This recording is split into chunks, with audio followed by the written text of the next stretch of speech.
আসসালামু আলাইকুম আমার প্রিয় ভিউয়ার্স। আশা করি সবাই আল্লাহর অশেষ রহমতে ভালো আছেন। আমি আলহামদুলিল্লাহ ভালো আছি।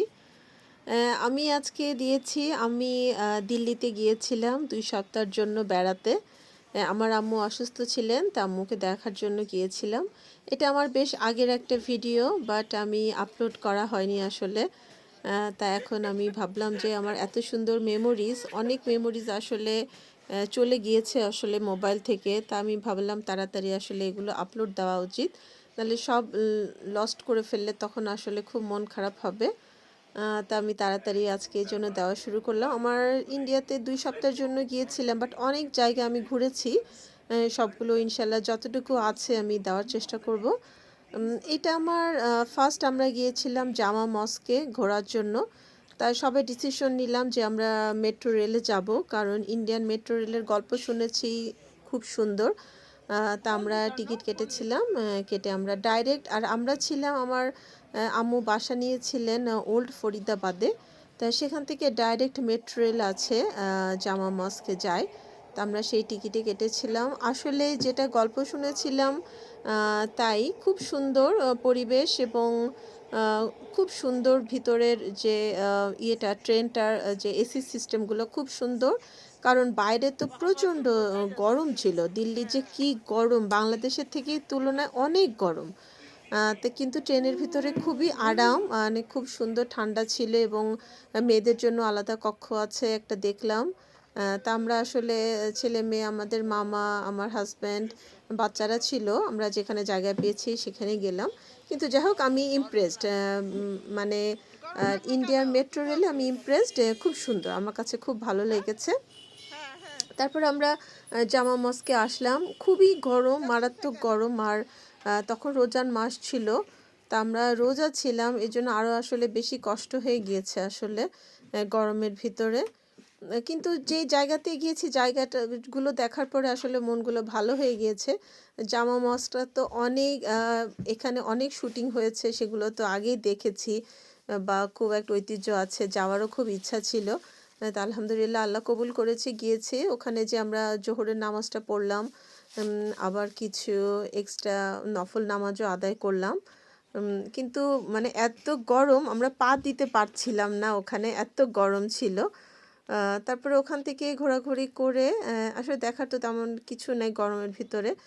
ঘোরাঘুরি করে পাশে আরেকটা একটা মিউজিয়াম ছিল। অ্যাকচুয়ালি এই মিউজিয়ামের নামটা আমি মনে করতে পারছি না।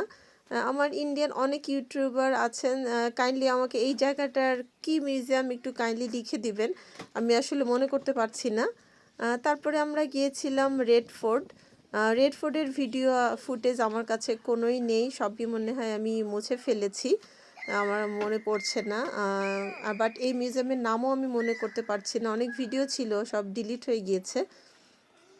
এই মিউজিয়ামটা অনেক সুন্দর, অনেক কিছু এদের অনেক মানে যারা কাজ করেছেন ইন্ডিয়ানরা যারা মুসলিমরা কাজ করেছিলেন, বা হিন্দুরা, মানে ও রাজা বাচ্চারা কিভাবে কাজ করেছে, সেগুলো সব কিছু ডিটেলস এখানে দেওয়া আছে। আর অনেক নারীরাও অনেক মূল্যবান এখানে তাদের অ্যাক্টিভিটি দিয়েছেন, সেগুলোও আছে, আমার কাছে খুবই ভালো লেগেছে। তারপর এখান থেকে ঘোরাঘুরি করে আমাদের ইফতারি টাইম হয়ে গেল। তখন আমরা গিয়েছিলাম, আমরা আল কারিমের নাম শুনেছিলাম, খুব ঐতিহ্যবাহী বিরিয়ানির দোকান। তা আমরা সেখানে গিয়েছিলাম, কারণ আমার একটা কাজিন বলেছিল যে আল করিম থেকে আপনারা খাবেন। তা আমরা যেহেতু রোজা ছিলাম, আমরা ইফতারি করলাম ওখানে। আসলে এত মজার ছিল খাবারগুলো, আমাদের কাছে তো খুবই ভালো লেগেছে। আমরা ভ্যারাইটিস নিয়েছিলাম, নিয়ে তারপরে আমরা সবাই শেয়ার করলাম সেই খাবারগুলো। আসলে অনেক মজা ছিল, আপনারা কেউ যদি যান আল কারিমে অবশ্যই খাবেন, খুবই মজা খাবারগুলো।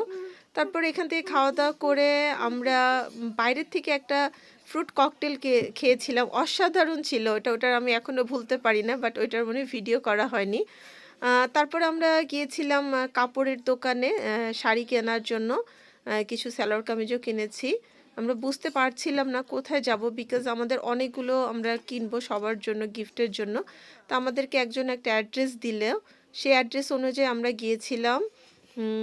খুবই সুন্দর, মানে 3 তলা দোকান, এসি দোকান, এক দামের দোকান, কোনো দামাদামি করা লাগেনি এবং দামগুলো রিজনেবল ছিল এবং প্রত্যেকটা শাড়ি এত সুন্দর। আমরা ওখান থেকে প্রায় 15 থেকে 20টা শাড়ি কিনেছি, সবাইকে গিফট করার জন্য কিনেছিলাম, আমার নিজের জন্য কয়েকটা কিনেছিলাম।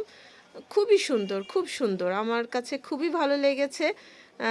আসলে দোকানটার নামও আমি মনে করতে পারছি না, যদি আমার মনে পড়ে আমি অবশ্যই কমেন্ট বক্সে লিখে দিব। আর এটা হলো জামা মস্কের সামনে রাত্রেবেলা। এখানে এই যে ফ্রুটও বিক্রি হচ্ছিল, যে যেরকম খায়। আমরা অবশ্য খোলা ফ্রুট কিনে খাইনি, আমরা কিছু আস্ত, আমার বোন কিউই আর কিছু ড্রাগন ফ্রুট আমরা আস্ত কিনে এনেছিলাম, বাসায় নিয়ে পরে ওগুলো কেটে খেয়েছি। আলহামদুলিল্লাহ, আমার খুবই একটা ভালো ট্রিট ছিল। এটা আমার ফার্স্ট ভিডিও। ইনশাল্লাহ আমি আস্তে আস্তে আমি যত জায়গায় গিয়েছি সেই ভিডিওগুলো আপনাদের মাঝখানে শেয়ার করব। আশা করি আপনাদের ভালো লাগবে। তা সবাই ভালো থাকবেন, আমার জন্য দোয়া করবেন, আর আমার ভিডিওটিকে সাবস্ক্রাইব করে লাইক করে সাথে থাকবেন। আসসালামু আলাইকুম।